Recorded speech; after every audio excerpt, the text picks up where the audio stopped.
I keep doing that where I accidentally hit it.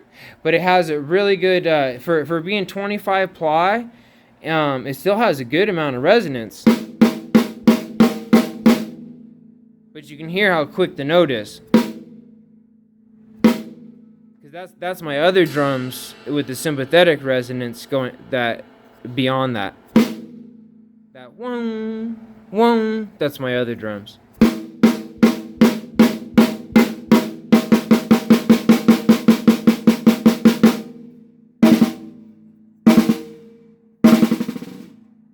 So, yeah, 10 lug, and here, let me put it on a stand really quick so I can actually play it a little bit, because what I've been doing is just holding the phone with one hand while just trying to play with the other. But yeah, so here's snares off. Let me do snares off too.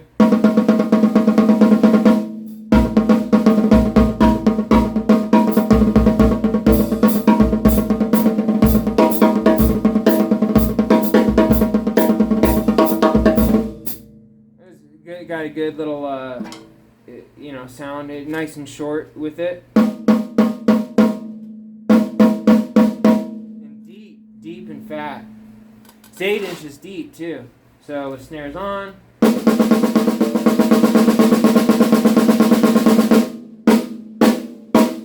do a couple rim shots.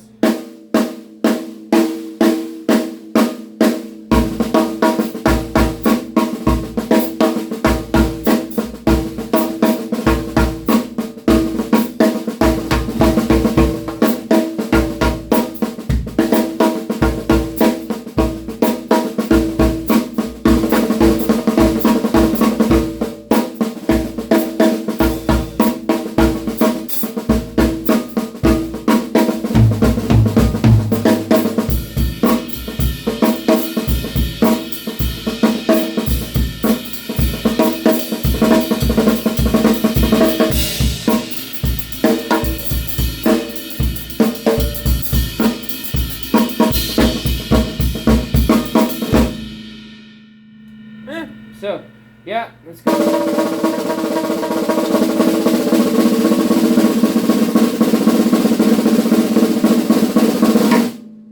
It's articulate too because he has it cranked pretty high. So it's actually, a deep rock snare, but he cranked it up higher, and I gave it a couple extra little turns too.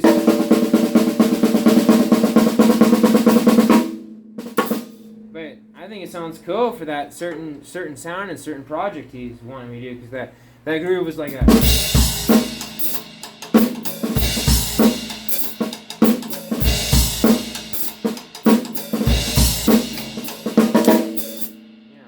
Something like that. But yeah, Andrew's a cool guy. That was a lot of fun playing with him. Thank you guys for all the kudos on the video. And I'm looking forward to doing this project with him because he's a great writer. He's got some cool stuff.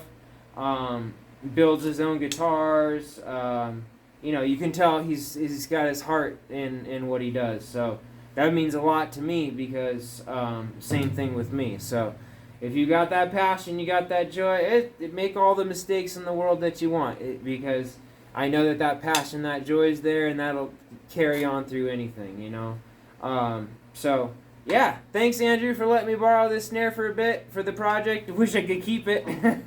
But, yeah, this is a great snare you found, buddy, and especially for the price. So, awesome.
dude, I'm having so much fun on it now, just playing it.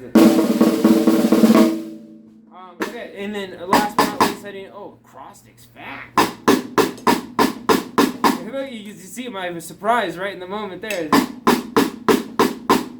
Man, beautiful cross stick. And that's without even switching the stick around, so I'll play with the blunt end.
Or even like a little bossa.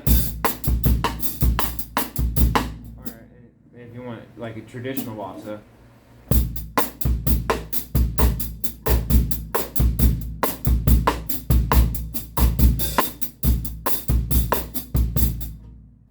And that's another thing.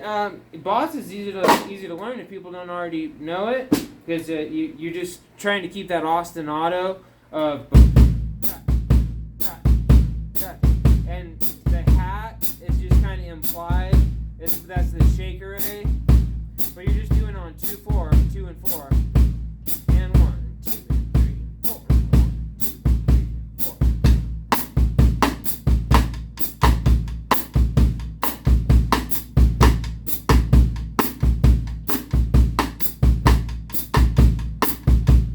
Now the trickier part is so it's a 2-bar figure. And then you have to come in, on beat 1 with that hit. So in bar 1, think 2 hits, and then 3, or in bar 2, think 3 hits. So 1, 2, and then 1, 2, 3. Hopefully that helps to make sense.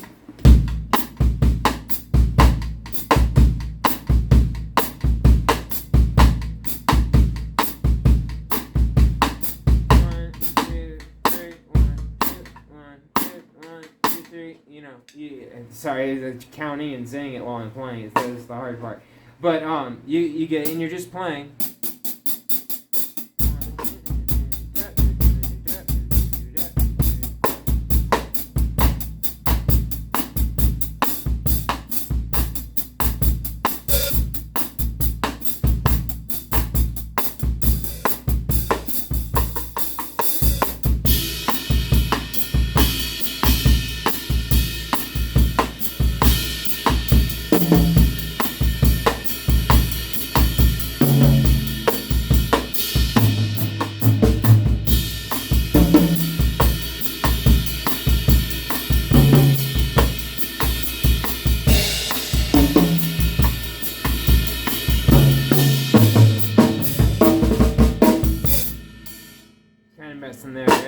Messing around there at the end. But yeah, also adding those tom hits. Latin grooves are so cool, man. I love Latin. Just because, as Westerners, we're so used to feeling everything around the backbeat and playing in 4. Always, hearing the or like in rock.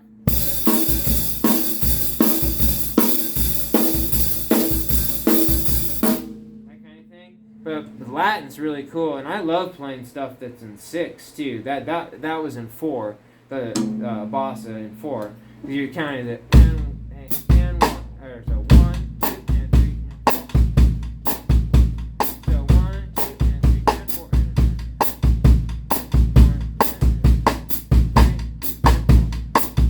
2, and 3, and 4.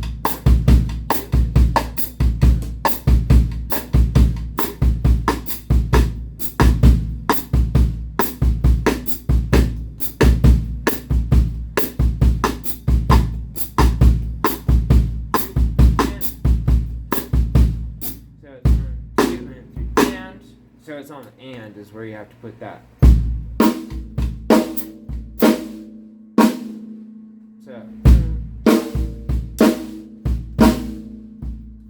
So hopefully that makes sense. But yeah, I don't know, just a little side note there. But yeah, Boss is cool, and just wanted to try it with the cross stick on this snare particularly. And maybe just create some rhythm.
Just having fun now.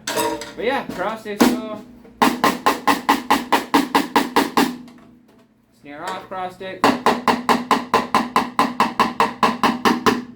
Snares off sound.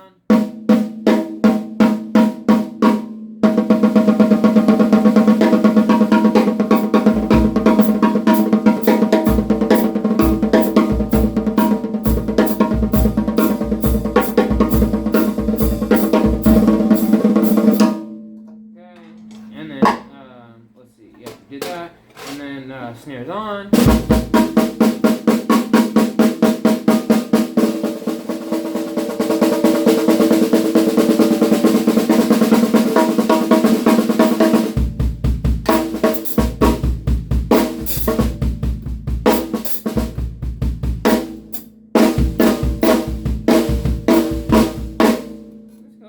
Flams and doing the rim shots too.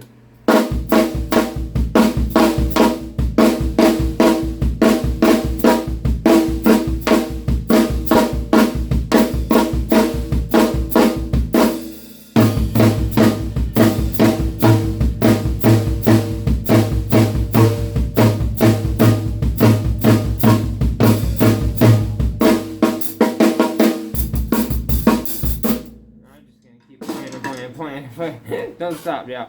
But yeah, sorry, multiple videos because I stupidly fat thumbed the record button as I was recording the other ones. So I'll have to upload a couple different videos to get the full experience of it, I guess. But love you guys. Thanks for all the kudos, and thanks for checking out the snare. Eric really liked this snare, so. But yeah, Eric, I mean, you could just get a blank shell and just request a 25 ply of whatever wood you want, and then get yourself the same type of snare for a lot cheaper, or just look online too. I know that I don't want to give anything away because Eric's currently working on an awesome snare right now, and I don't know how much other people know about it, but you never know what you might find as a gem online too. So that's always why I have multiple snares. It's not just to be like, oh, look how many snares I have and this and that. It's for very specific different sounds. Whoa, there goes my EAD. Good thing that thing's strong. See, that's another problem with all the tangled cables here. But got my Tama here. So that does have and man, I got this thing for $100 and it's birch and sounds fantastic. Sounds great, and the throw off it's like a brand new. It's like it's brand new, and I got it used, so that's cool. And then this is a Tama SLP Studio Maple. So this one does have re-rings. for people that are interested. I know. Videos just going and going and going. I'm terrible about that. But you can see here the design that they use. So see how it has. So for people that don't know, those re-rings, they call them re-rings, is that like small little gap that's sticking out, sticking out on the top and bottom that basically meets where the bearing edge is at. And what that does is it helps to cancel out the sound frequencies that are bouncing off the reso and back to the batter. So it creates kind of a shorter note with a faster decay and less sustain, because it kind of naturally cancels out how many sound waves are bouncing back and forth between the head. So they're kind of like, if you can imagine like a hula hoop, glued on to the innermost ply, then that's what it is. So it's not like 8 plies plus another 8 plies, meaning 16 plies. Some drums are built like that though, where the re-rings are built as part of the plies of the actual shell itself. But these are the one where it's just on the inside of the shell. You can see there, but that's what makes the bearing edge. Love this snare. This is like the perfect 70s vintage snare sound you could ever want. I mean, it literally sounds like every album you've heard, like of the 70s rock. It's got that specific sound to it. And dual strainers, which is cool. And then let's see right now. I think I have a 24 strand on it, maybe just a 20. But yeah, so anyway, my point being, another snare here. And then this is a 5.5. 5.5 by 14. And this snare I love. This snare is so cool. This is my favorite 5.5 I've ever had or played.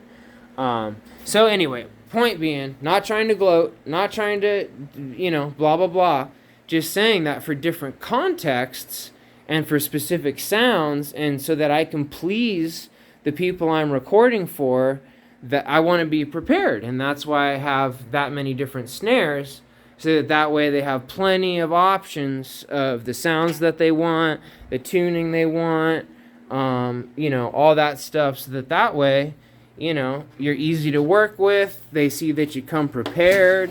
They see that you're willing to, do what they ask of you, all of that. So, you can see my other's just sitting right down there by its lonesome right now. That's probably my favorite snare I've ever had. That's the pork pie brass patina. And just beautiful, because it doesn't have the blues and greens on it. And no knock against the blue and green ones. I like those too. But I like the uniform look of this, where it just looks all like copper, like patinaed copper. But yeah, 1.3 millimeter brass shell. And then 30 strands on the bottom. And this is a 13 by 7, I believe. Let's see. That'd be 13 by... No, actually 13 by 8. It might be 13 by 8. So I have so many snares now, I can't even remember what the dimensions of all of them. But it's either 7 or 8 inches deep.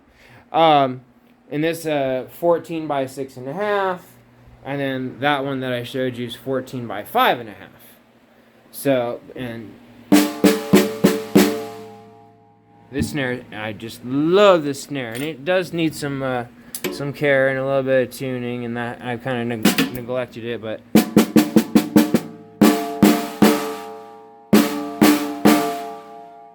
and that's just hitting it with my hand.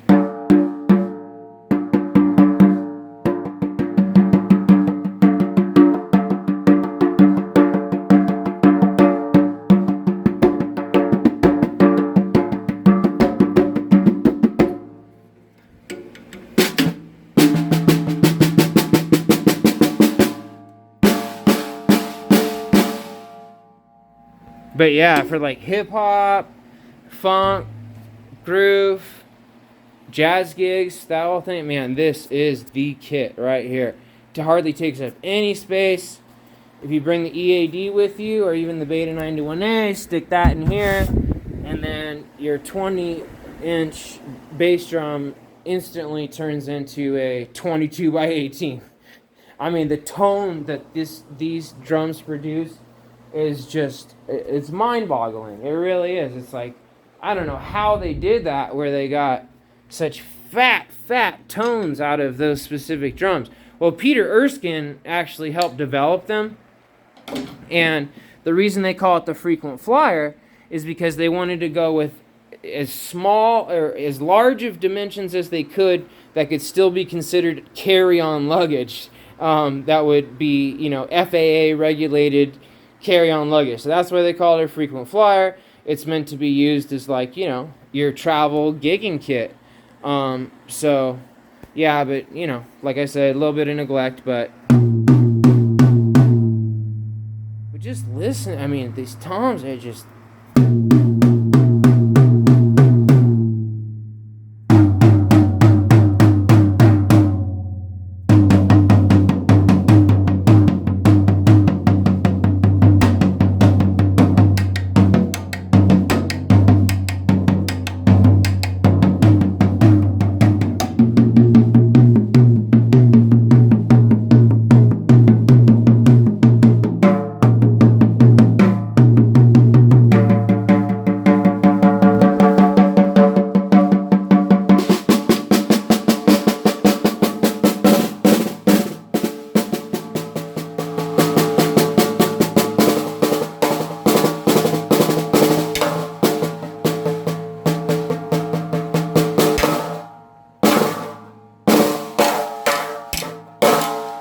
seeing how many weird sounds I can get out of it too. But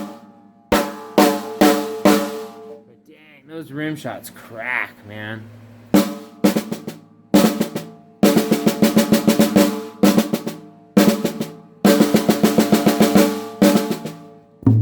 And for people that just play Imperial March, you can play it with one hand just using the multi-bounce.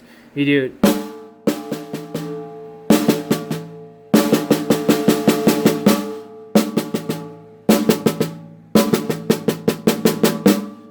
Multi-bounce the whole time, but yeah, it's just one.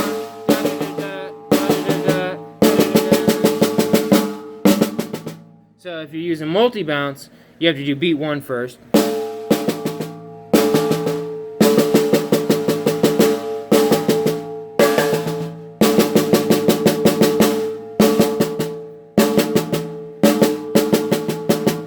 I'm trying to play it slow so you guys can kind of see it with it slow. But then, yeah, as you speed it up.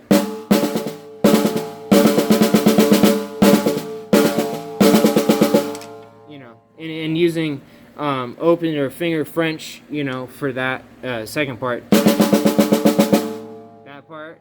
Or you can do. And try to just keep as many bounces as you can.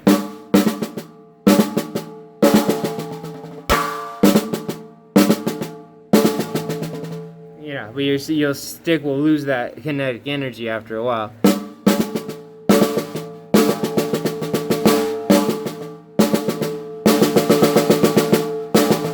So that's why it's just better to do that. But yeah, it's always fun to practice that and do it right hand, left hand. You can see if I'm just using or multi-bounce the whole time, but I'll go back to the open way.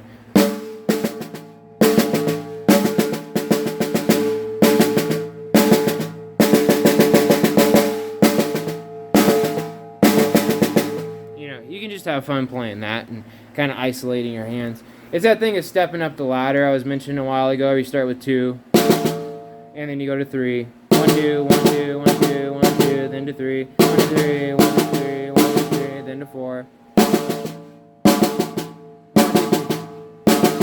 And then if you can, up to a 5-stroke with one hand.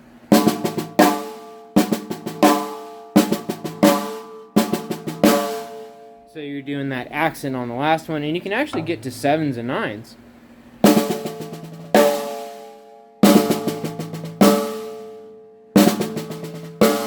but you have to have enough of a throwdown and a certain amount, of tension hitting in that space. But yeah, this DW kit, man, I love this 5.5, and like I said, it needs to be tuned, but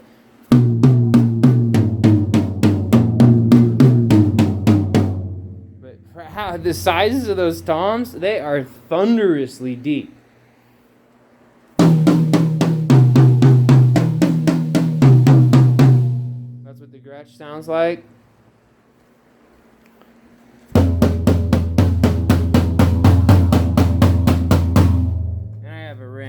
Gel on it just so that I keep it a little bit quieter for when we're playing with multiple people.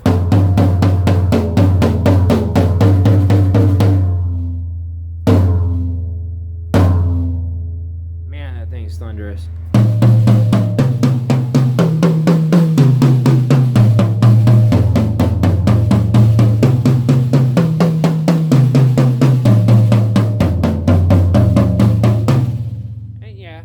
A little bit of tuning. Like I said, this is like my secondary kit. And man, these kicks sound great too.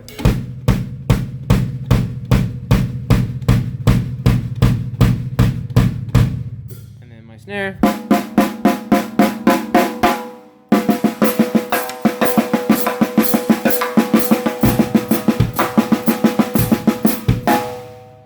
trying to play with one hand again.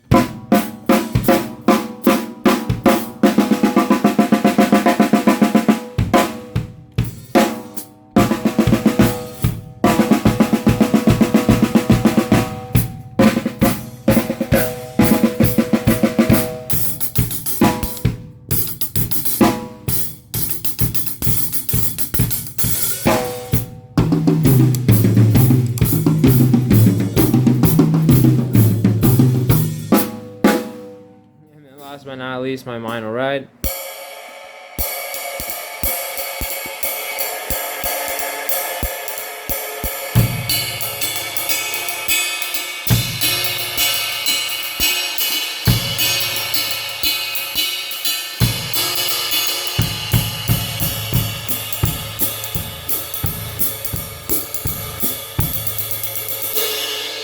It's also crashable too, which is kind of cool. But not nearly like my Sabian, man. My Sabian is that thing. I love it.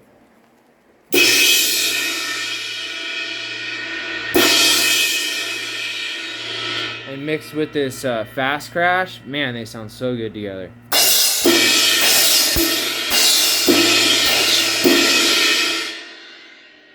And, okay, really long video. Last but not least, I just wanted to say too, a little happy birthday to my little bro Cameron. His birthday's coming up soon, and what I did was I bought him a 21-inch K Sweet Ride. Yeah. I'm sure you'll watch this too, brother. But that's why I got it for you. Because I love you like a brother. You've proven yourself. You've stuck with it. You're a hard worker. You're a phenomenal drummer. You have all the capabilities and assets that will carry you through the future. And just keep that joy flowing. Keep that whole inner reason of why you do everything. No matter what may happen in the world, you will always have your drums. You will always have your drums, and come hell or high water, you can use your skill set in a way that will not only bring yourself joy but bring others joy. So basically, the K Sweet 21-inch, that's Brian's favorite ride he's ever had in like 30 years of playing. So I used his input too with a little bit of it. And there was only one available. And so what I did was I went ahead and snagged it for him because I knew there was no way he could afford it himself. So I went ahead and bought it for him. And then he's just going to slowly pay me back over time with what he can. But yeah, I already told him I'd chip in, close to half of what the cost of the cymbal is just for his birthday. But in any case, if you guys wish Cameron a happy birthday, and so yeah, this is a 21-inch HHX complex thin, and the K Sweet 21-inch is extremely similar to this, although it's more versatile. It's more versatile. It can be used in a variety of genres, and so can this. But since this is a thin and a little bit of more of a delicate sound, which I personally like, but you know, that 21-inch K Sweet ride, I got it for him yesterday, so it should be arriving through the mail anytime soon. Love you, brother. Keep up the good work. See, that's when things pay off, and you never know when things are going to pay off. So that's why it's important to always work hard and always put your best foot forward, because you never know. You never know. Right? Love you, dude. Keep up the good work. Keep putting that one foot in front of the other and do your best. It'll pay off, I promise. Alright, guys. Love you. Happy drumming. Here's just a little shot of the room. That's so funny to me. All these amps. Man, we got so much power running through here. 1600 watts, too. Alright, guys. Well, this is a long video, so I'm going to have to put up 2 videos. One that's just about the snare, and then one of the kind of tour of the garage, describing the amps and my process and the gear that I'm using. Alright, love you guys. Have a great day. Have a great week. And as always, happy drumming.